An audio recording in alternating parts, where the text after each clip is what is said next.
Kuwait ദുരന്തത്തിന്റെ നടുക്കം വിട്ടുമാറാത്ത ദിവസമായിരുന്നു ഇന്നത്തെ വാർത്താ ദിവസവും.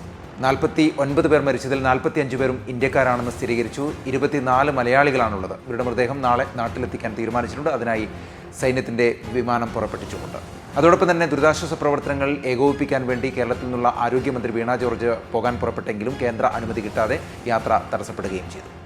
സംസ്ഥാനത്തെ രാഷ്ട്രീയ പ്രധാനപ്പെട്ട വാർത്തയായി വരുന്നത് CPM-ന്റെ തോൽവിയാണ്. പോരാളി ഷാജിയെ പോലുള്ള പേജുകൾ നിയന്ത്രിക്കുന്നത് ആരാണ്, അതിൻ്റെ അഡ്മിനുകൾ പുറത്തു വരണമെന്ന് CPM നേതാക്കൾ പറയുന്നു. തോറ്റത് നല്ലൊരു തോൽവിയാണ് എന്ന് CPM-ന്റെ സംസ്ഥാന സെക്രട്ടറി ഇന്ന് പ്രഖ്യാപിക്കുകയും ചെയ്തിട്ടുണ്ട്. മെഡിക്കൽ പ്രവേശനത്തിലുള്ള നീറ്റ് പരീക്ഷയുമായി ബന്ധപ്പെട്ട വലിയ വിവാദങ്ങളാണ് കഴിഞ്ഞ കുറേ നാളുകളിൽ നിന്നെങ്കിൽ അതിൽ കേന്ദ്ര വിദ്യാഭ്യാസ മന്ത്രി കൃത്യമായി വിശദീകരണം നൽകിയിട്ടുമുണ്ട്. മാത്രമല്ല 1500ഓളം പേരുടെ ഫലം റദ്ദാക്കാൻ വേണ്ടി തീരുമാനിച്ചിട്ടുണ്ട്. അവർക്ക് വീണ്ടും പരീക്ഷ എഴുതാനുള്ള അനുമതി നൽകുകയും ചെയ്യും.